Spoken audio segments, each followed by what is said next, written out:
자, 반갑습니다. 오늘은 9주차 언약 백성의 믿음, 인도의 확신에 관한 이야기를 함께 나누려고 합니다. 오늘 또 하나님께서 우리를 이 자리 가운데 인도해 주신 줄 믿습니다. 우리의 삶이 비록 부족하고 연약하고 우리가 날마다 지난주 우리가 공부했던 것처럼 정말 하나님께서 우리의 삶을 계속해서 정말 용서해 주시고 그 다음에 우리를 다듬어 가시고 또 우리가 연약하니까 또 하나님께 기도할 때 하나님께서는 그런 기도에 응답을 하시면서 우리를 이끌어가 주시는데 오늘 특별히 이 인도하심에 대하여서 배우면서 정말 하나님께서 우리의 삶을 선하게 인도해 나가신다라는 확신을 갖는 그런 시간이 되면 좋겠습니다.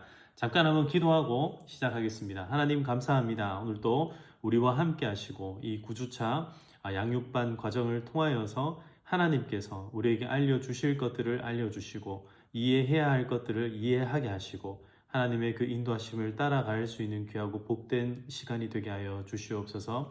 우리 모든 신혼부부회와 특별히 양육 과정 가운데 정식적으로 이렇게 참여해 함께하고 있는 우리 형제 자매들을 기억하시고 하나님 끝까지 이 과정들을 잘 마무리할 수 있도록 도와주시옵소서. 함께하여 주시기를 간절히 소망하옵고 예수님의 이름으로 기도드립니다.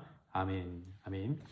네, 우리 73페이지 같이 보겠습니다. 9. 언약 백성의 믿음, 인도의 확신입니다. 우리가 지금 계속해서 언약 백성의 탄생, 그리고 언약 백성의 행복, 언약 백성의 특권, 그 다음에 언약 백성의 믿음, 언약 백성의 미래 이렇게 해가지고 5 과정들을 쭉 지금 해 나가고 있는 중에 있고요.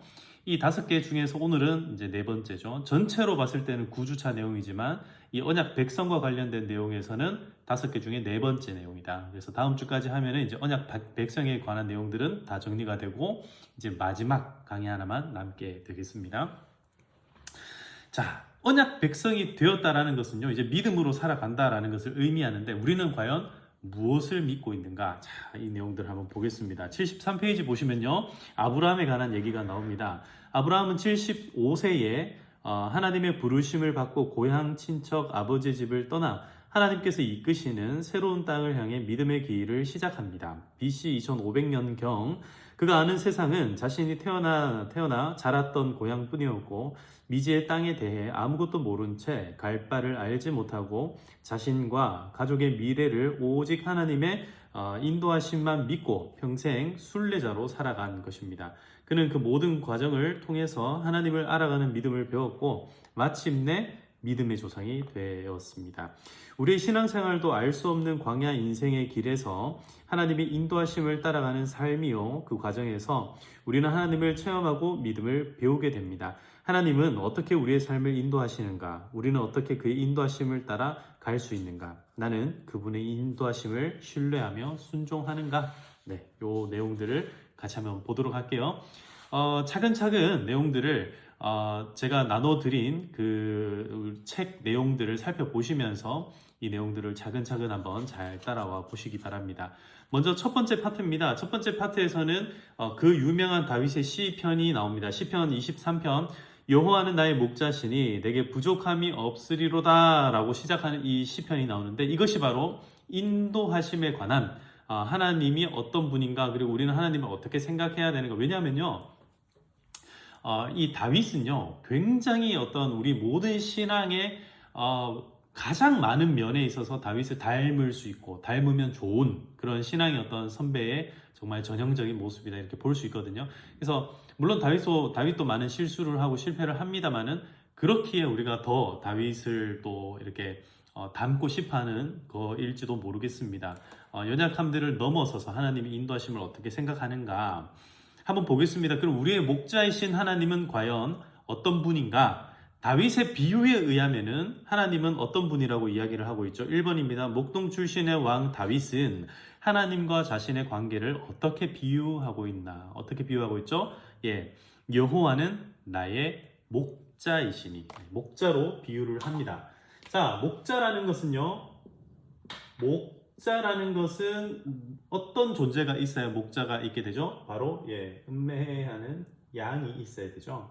양과 목자는 뗄래야 뗄 수 없는 관계가 됩니다. 목자가 양이 없는 목자를 목자라고 말할 수 없죠. 왜 그러냐면 이게 뭘 지킬 대상이 있어야 목자가 되는 거죠. 근데 마찬가지예요. 양도 목자가 없으면 그 생명은요, 죽은 목숨이랑 마찬가지입니다. 그래서 양은 철저하게 이렇게 보호를 받아야 되는 존재들이고, 철저하게 인도함을 따라가야 되는 존재들인데, 그러면 왜 다윗은 이렇게 우리의 어떤 존재들을 목자와 양의 관계를 가지고 와서 하나님과 우리의 관계를 여기에다가 이렇게 비유를 하고 있는가? 하나님은 목자가 되시고 이 인생은 양이 되었다.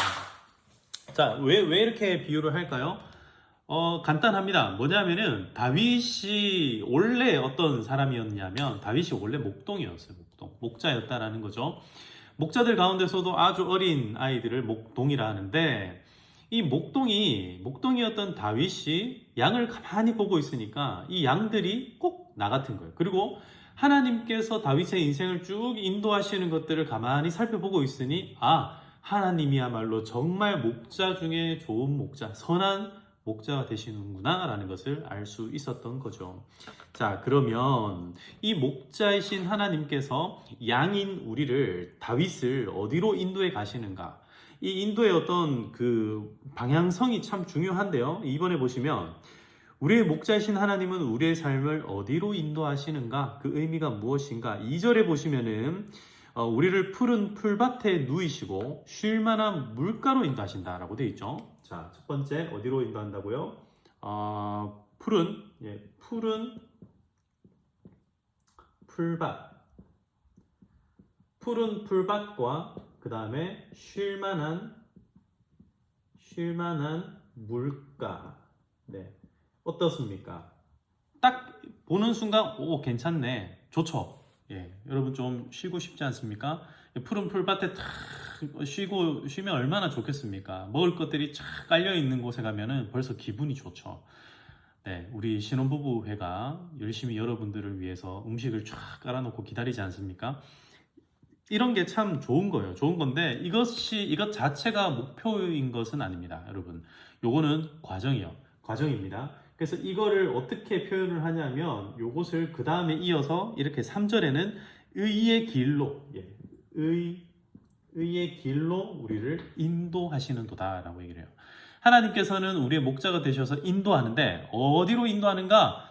푸른 풀밭과 쉴만한 물가로 인도하시는데, 그 인도하시는 그 길을 의의 길이라고 얘기하면서, 이게 목표 자체가 아니라 여러분, 쉰다는 것은요, 목적지에 가서 쉬는 것도 있지만 사실은 목적지에 아직 도착하지 못했기 때문에 쉬는 거예요.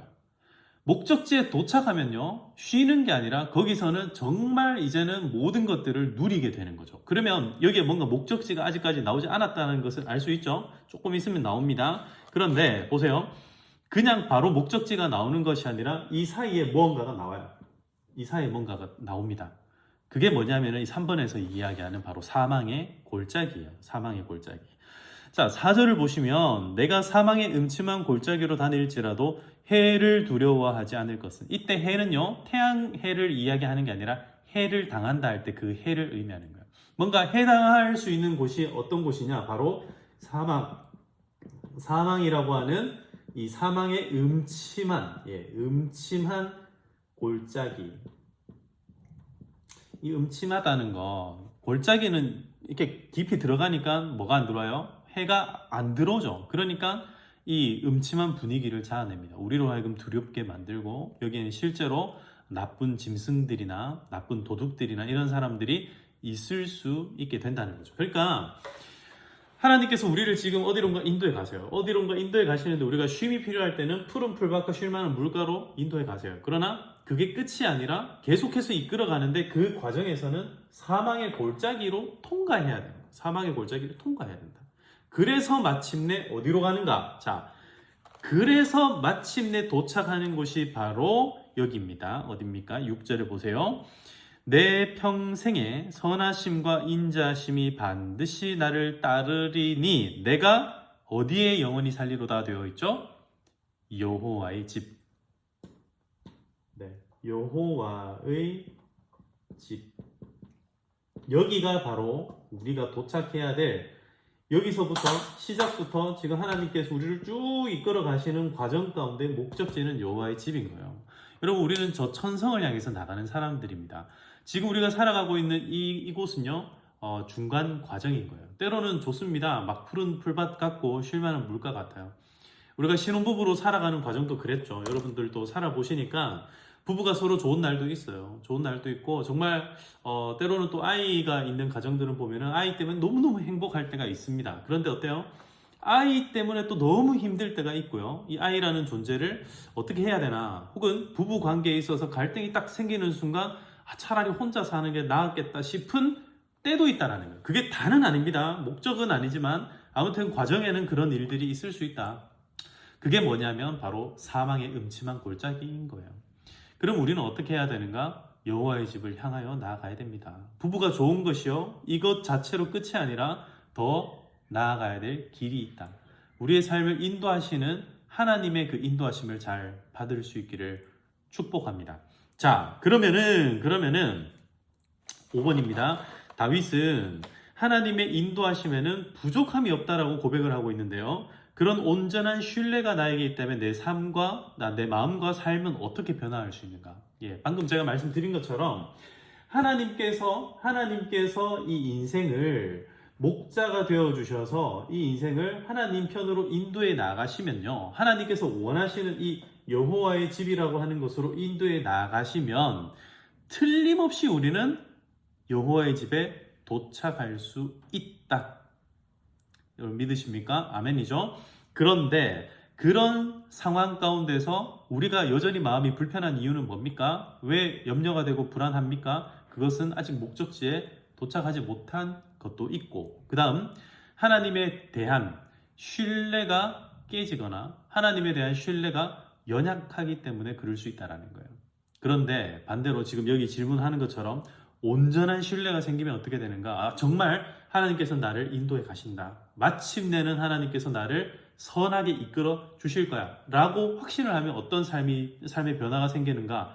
그러면요, 먼저 하나님과 나의 관계에 있어서 신뢰가 생기기 때문에 내가 다른 데 가다가도 다시 어떻게 해요? 다시 돌아올 수 있게 되는 거예요. 하나님께서 인도하시는 대로, 이끄시는 대로 돌아올 수 있게 되고, 그 가운데 하나님께서 함께 하신다라는 확신 때문에 다시금 마음을 돌이킬 수 있는, 그러니까 나 자신이 먼저 바뀌게 되고요. 그 다음에 부부 관계에 있어서도 역시 마찬가지로 그 신뢰가 부부를 서로 사랑하는 관계로 바뀔 수 있게 되는 거예요. 말 한마디를 해도 이 사람 나를 신뢰하지 못하나가 아니라 하나님께서 나에게 허락하신 이 아내가, 이 남편이 나에게 해주는 이 말은 참 귀한 말이다, 좋은 의도가 있을 거야 라고 생각할 수 있게 된다는 거예요. 여러분 가정에서도 마찬가지입니다. 자녀들을 향해서도 마찬가지고요. 그 관계가 더 폭넓게 넓어진다면 교회에 와서도 마찬가지예요.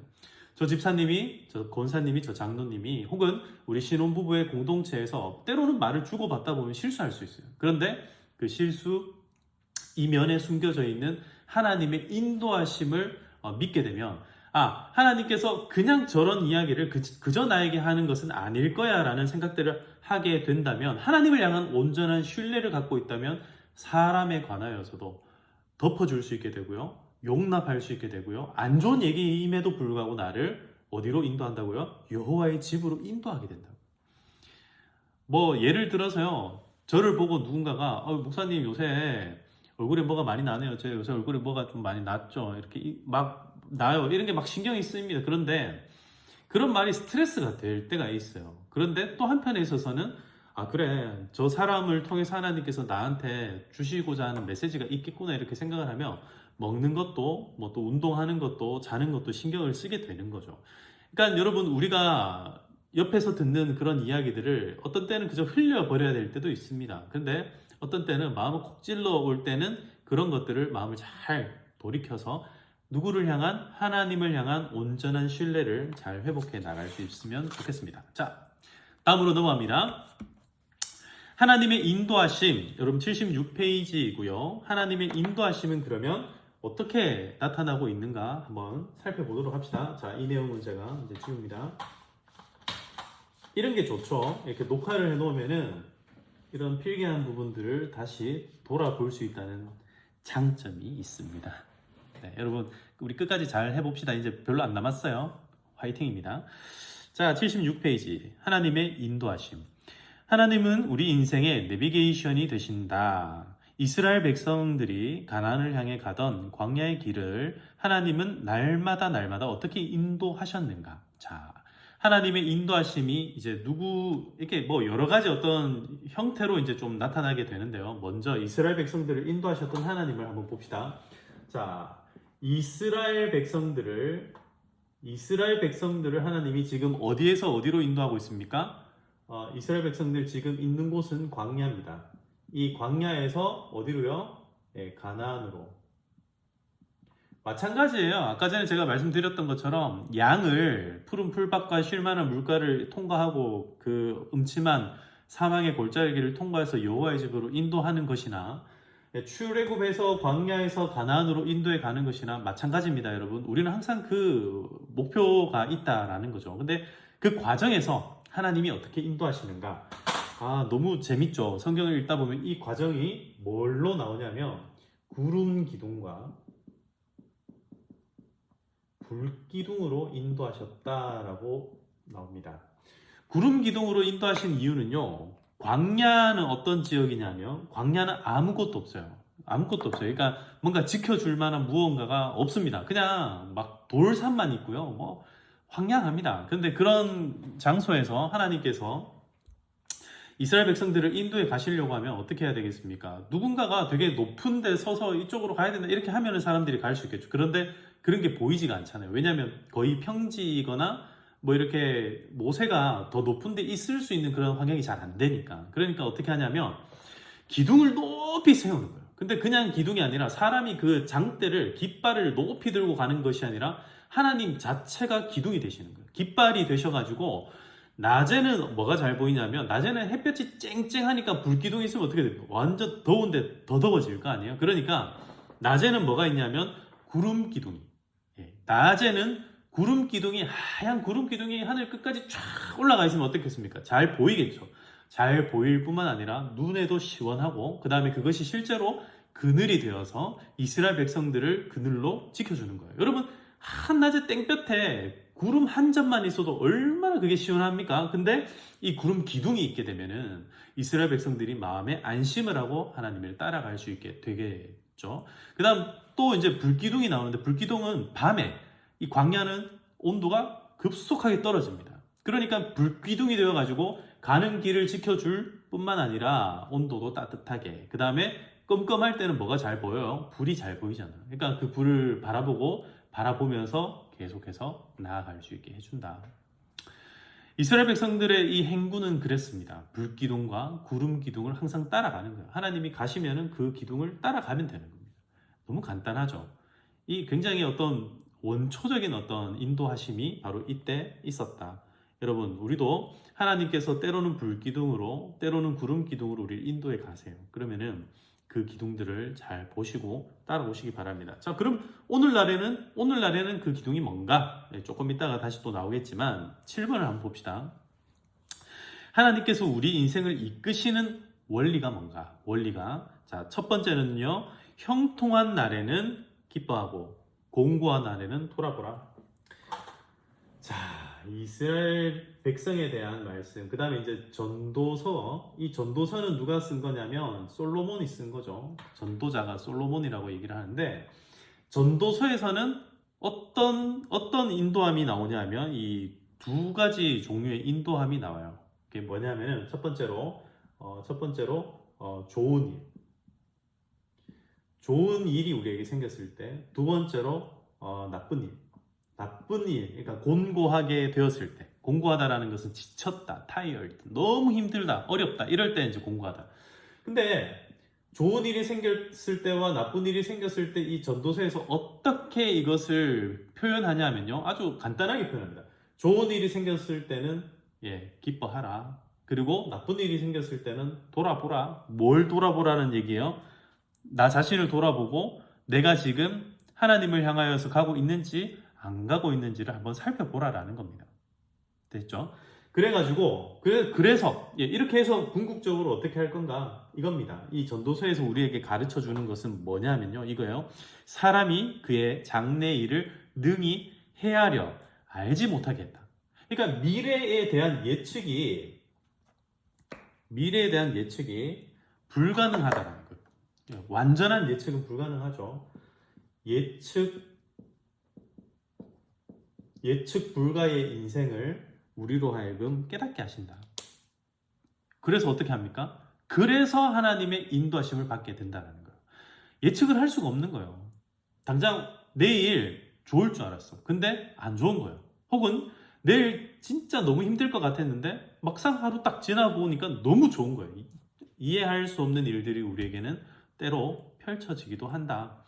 이런 일들을 통해서 우리에게 깨닫게 하는 바가 뭐냐면 하나님의 인도하심을 받아야 된다는 거예요. 인생이 자기의 미래를 예측하거나 점쳐보는 것은요, 안 됩니다. 그렇게 하면 안 된다는 거예요. 물론 미래를 대비하고 준비하는 것은 참 지혜로운 사람들이 할 수 있는 일입니다. 머릿속으로 생각해 볼 수는 있어요. 그죠?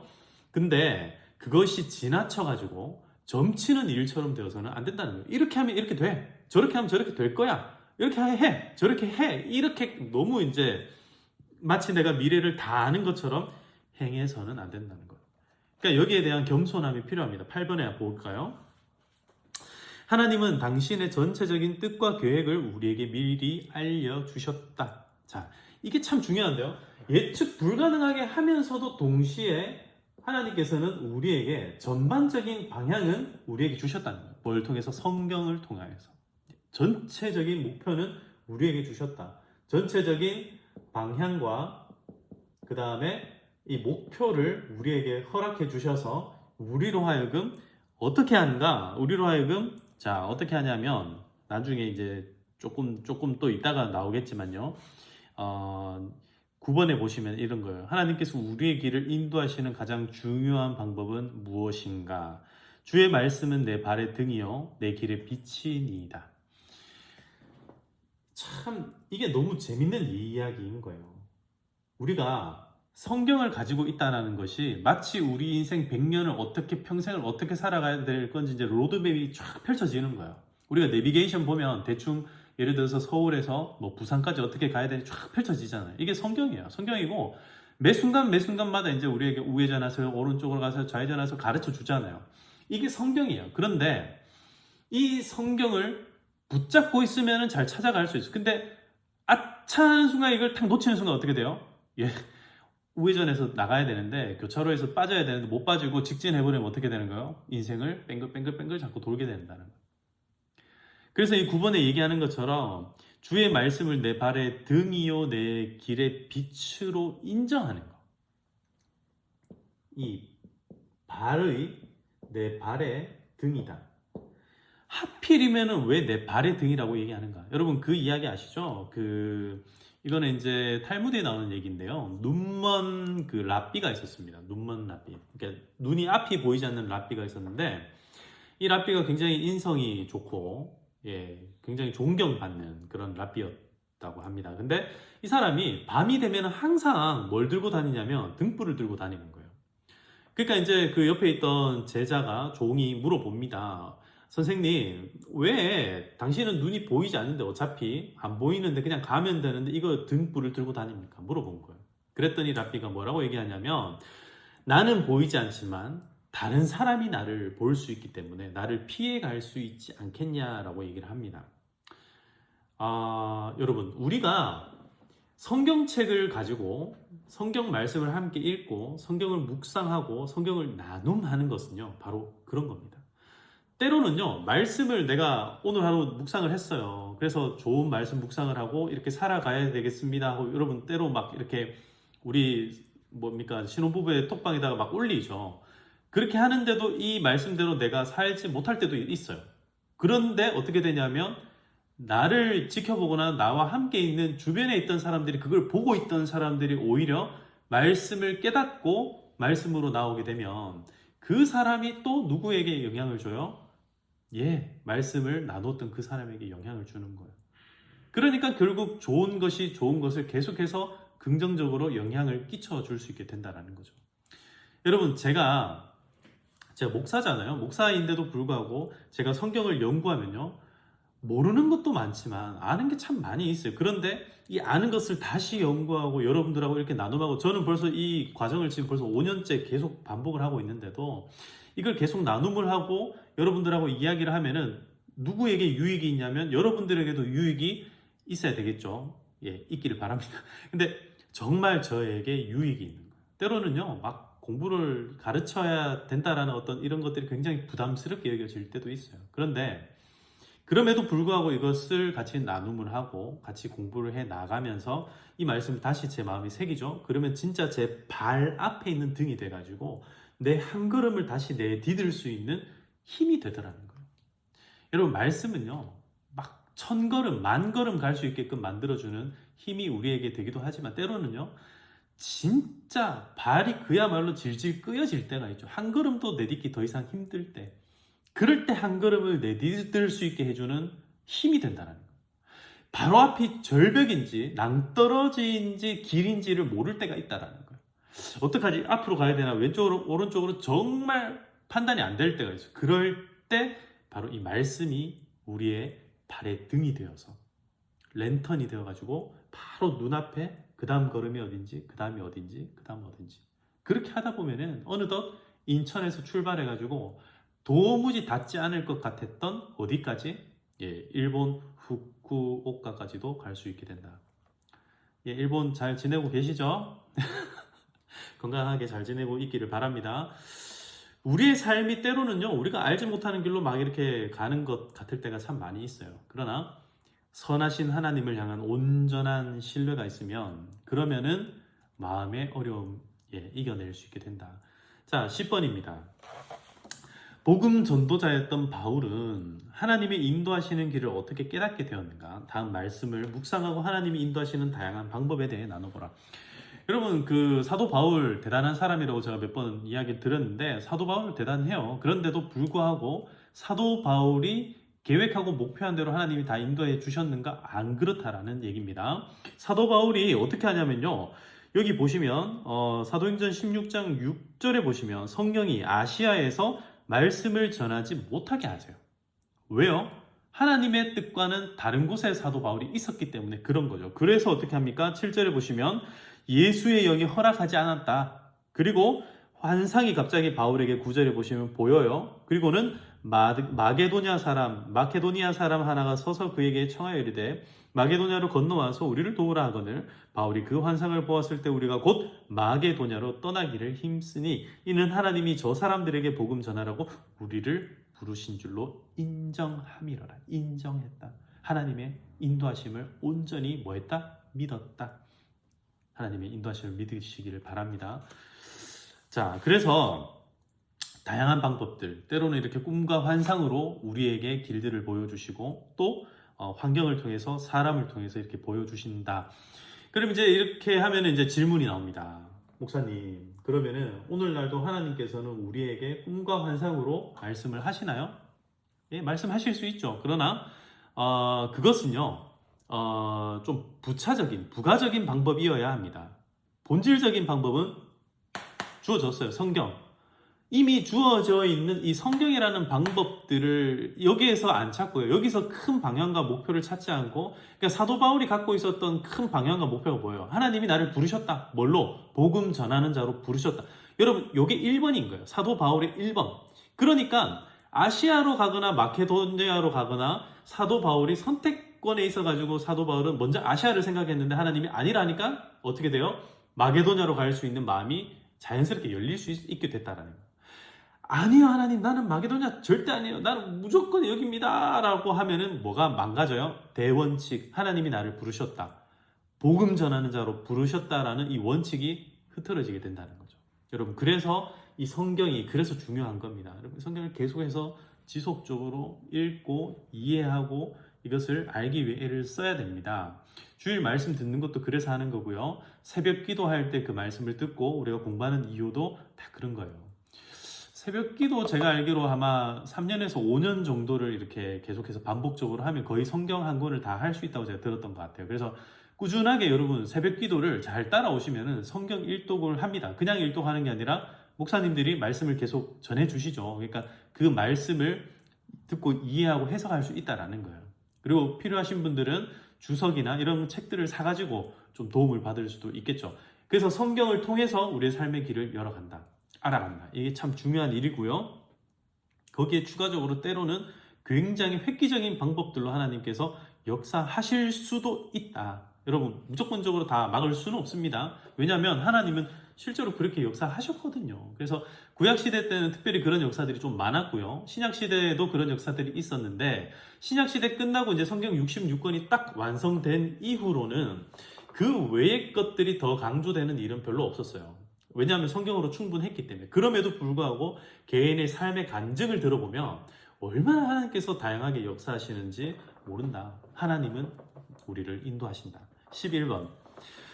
우리 삶 속에서 수시로 경험할 수 있는 위와 같은 방편들 속에서 하나님이 인도하심을 깨닫기 위해 중요한 것은 뭔가? 첫 번째, 기도 생활이다. 네. 이제 우리의 삶이 나오는 거죠. 예. 우리의 삶 가운데서 하나님은 어떻게 인도하실 수 있는가? 우리의 기도를 통해서 하나님께서는 우리를 이끌어 가신다는 것을 우리가 알 수 있다. 지속적으로 깊이 있는 기도. 그냥 기도하는 거 말고 밥 먹을 때 하는 그런 기도, 지속적으로 하는 거 좋습니다만은 깊은 기도. 하나님께 정말 뜻을 구하고 하나님의 뜻을 정말 한번 살아내 볼 수 있는 정말 그런 기도들 있죠. 그런 기도가 필요하다.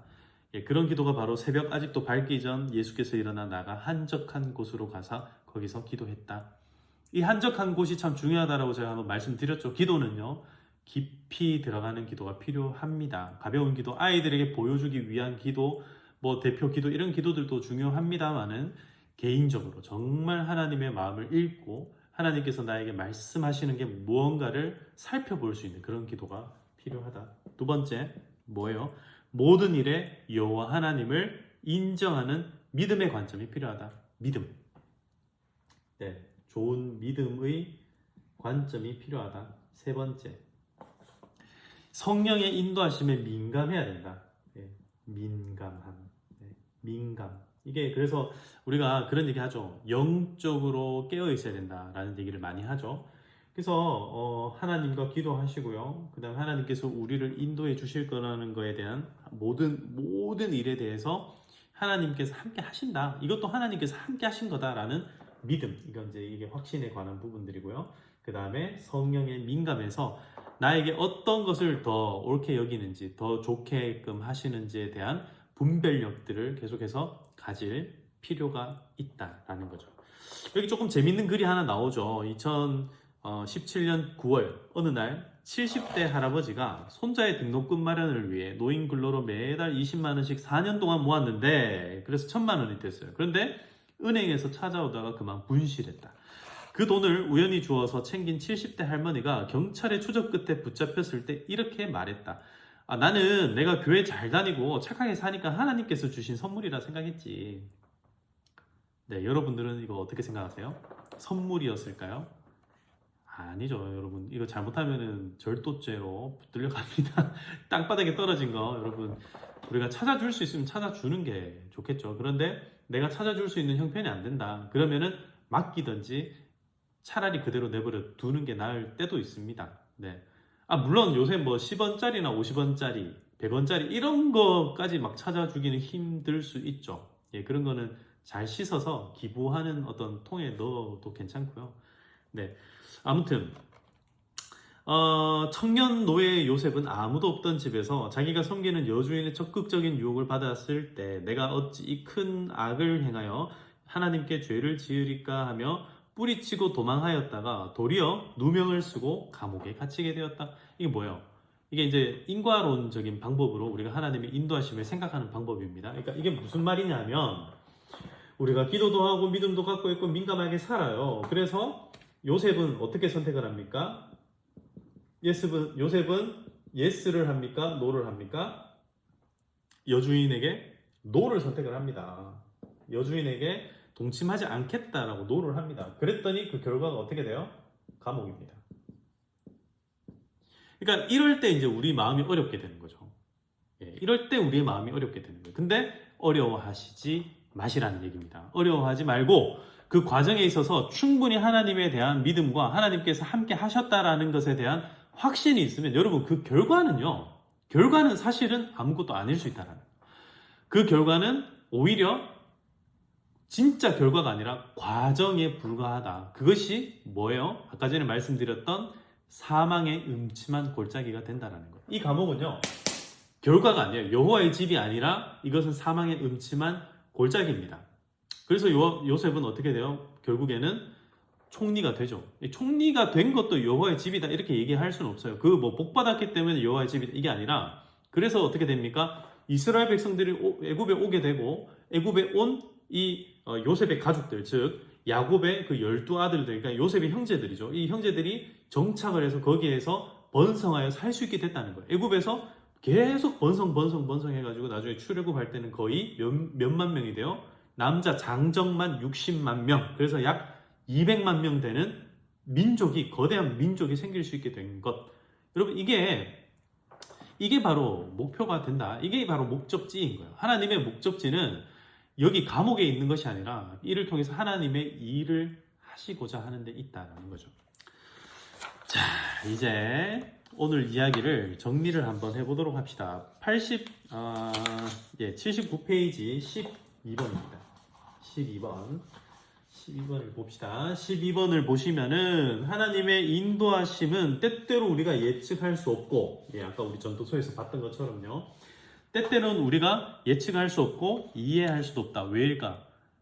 궁금하죠. 왜 그럴까? 우린 다 알아야 되는 거 아닌가? 근데 이사야 55장 8절에서 9절은 이렇게 말씀하죠. 이는 내 생각이 너희 생각과 다르며 내 길은 너희 길과 다름이기 때문이다.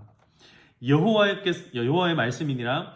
이는 하늘이 땅보다 높음 같이 내 길은 너희 길보다 높으며 내 생각은 너희 생각보다 높다. 저희 막내 아기가 요새 초콜릿 이런 거 너무 좋아해가지고 막 사탕 보면 환장을 합니다. 와가지고 막 달라 그러고 난리예요. 그런데 엄마 아빠 입장에서 어떻습니까? 다 주면 안 되죠. 줄 수가 없는 거예요. 왜요? 아이를 사랑하기 때문에. 이가 썩으면 안 되니까 아이를 사랑하는 마음으로 아이에게 건강을 해치지 않는 더 높은 생각과 뜻이 부모에게는 있다는 거예요. 그러니까 하나님의 뜻과 하나님의 생각과 계획은요, 우리의 생각보다 수준이 어떻다? 높다. 그러니까 예측이 안 되는 거예요. 그러니까 예측이 안 됩니다. 비행기를 타고 하늘에 쫙 떠올라가면 어떻게 돼요? 땅이 그 땅 안에서, 그 아래에서 보는 것과는 완전히 다른 풍경이 펼쳐지지 않습니까? 하늘의 길은 다르다. 하나님께서 보시는 것들은 우리가 이해하고 생각하는 것과는 완전히 다를 수밖에 없다. 이걸 얘기하는 거죠. 그러면 13번처럼 이해할 수 없는 삶의 문제 가운데도 우리가 신뢰할 수 있는 사실은 뭔가? 하나님 그렇게 생각과 뜻이 높은데 우리가 하나님을 어떻게 신뢰할 수 있는가? 로마서 8장 28절은 이렇게 말씀합니다. 우리가 알거니와 하나님을 사랑하는 자, 곧 그의 뜻대로 부르심을 입은 자들에게는 모든 것이 합력하여 선을 이루느니라. 여러분, 이게 우리 믿음이에요. 한번 따라합시다. 모든 것이 합력하여 선을 이루느니라. 네, 하나님께서 우리의 모든 것들을 합력시켜가지고 그 모든 것들이 결국에는 선을 이루시게끔 만든다. 왜요? 하나님이 선하신 분이니까. God is so good, God is so good. 우리 이렇게 찬양을 하잖아요. 좋으신 하나님. 하나님을 좋으신 분이라고 부를 수 있는 것은요, 실제로 하나님 좋으신 분이기 때문에 그래요. 하나님은요, 선한 분이에요. 우리는요, 악한 존재였습니다. 그런데 예수님으로 말미암아 선함을 알게 되었고 선한 사람으로 살아갈 수 있게 된 거예요. 그렇지만 우리는 여전히 연약합니다. 그래서 믿음이 필요하고요. 하나님의 그 주권, 하나님께서 우리를 인도해 가시는 것들을 계속해서 붙들고 믿고 의지하고 그것을 인정하고 하는 것들이 필요하다라는 거예요. 마지막, 신앙은 지식이나 이론이 아니라 하나님과 함께하는 삶이다. 아브라함의 하나님, 이삭의 하나님, 야곱의 하나님은 매일의 삶의 체험을 통해 우리를 의의 길, 생명의 길, 영원한 길로 인도하신다. 내 생각대로, 욕심대로, 세상의 풍조대로 살던 삶을 회개하고 이 하나님의 인도하심을 사모하고 그 인도하심에 순종할 것을 결단하고 순간순간 하나님을 바라보자. 주의 인도하심을 따라 어디든지 주를 따라 주와 같이 가려내. 네, 우리 주님과 인도하시는 여러분 되시기를 바랍니다. 거의 한 40분이 다 된 것 같네요. 오늘 또 공부하시느라 많이 수고하셨고요. 정말 우리가 이 공부를 하면서 아마 여러분 우여곡절이 있을 거예요. 공부를 시작하면 항상 끝을 보지 못하도록 방해하는 것들이 많습니다. 그런데 끝까지 잘 해내시고요.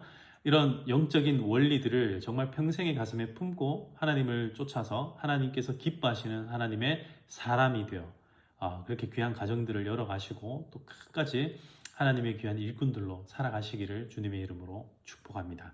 오늘도 수고 많았습니다. 예, 다음에 또 뵙도록 할게요. 수고했습니다.